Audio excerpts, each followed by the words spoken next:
13 Sentinels is Vanillaware's first sci-fi game, previously having been famous for their artful fantasy titles, and it was regarded so highly for its sci-fi that it was one of the rare video game nominations for a Japanese science fiction award this year. It releases outside of Japan next week, and the recent reviews have been great, so what better time to say, here's 5 things you need to know about 13 Sentinels Aegis Rim.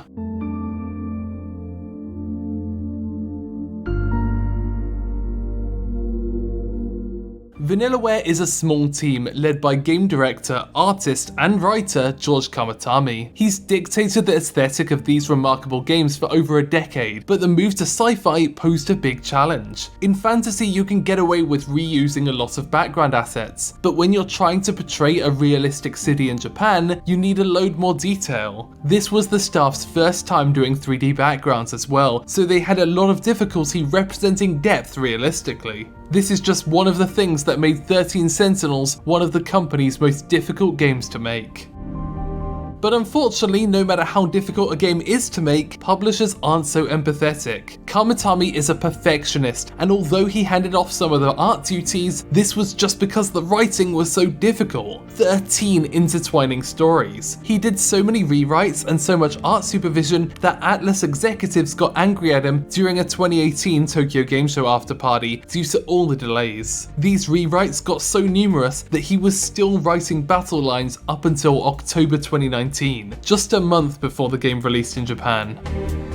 You might wonder why exactly it's 13 stories. It's a lot to take on after all, but the reasoning isn't so deep. He chose 13 because the project first started in 2013. Kamitami has a habit of deciding the title of his games first and then creating a game based on that. It's an unusual strategy, but it's his way of introducing an idea that the staff can rally around. But because he'd already picked the title, he'd just committed to 13 unique stories. Because of this kind of fragmented storytelling, the English voice actors are just as curious to see how this game ends as anyone else. Due to COVID, they were all recording their lines remotely, but of course, they're only recording what their characters are personally experiencing, meaning each voice actor only has an idea of 1/13 of the story. This is similar to how Odin's Sphere is told with 5 intertwining stories, so I'm interested to see what can be accomplished with 13.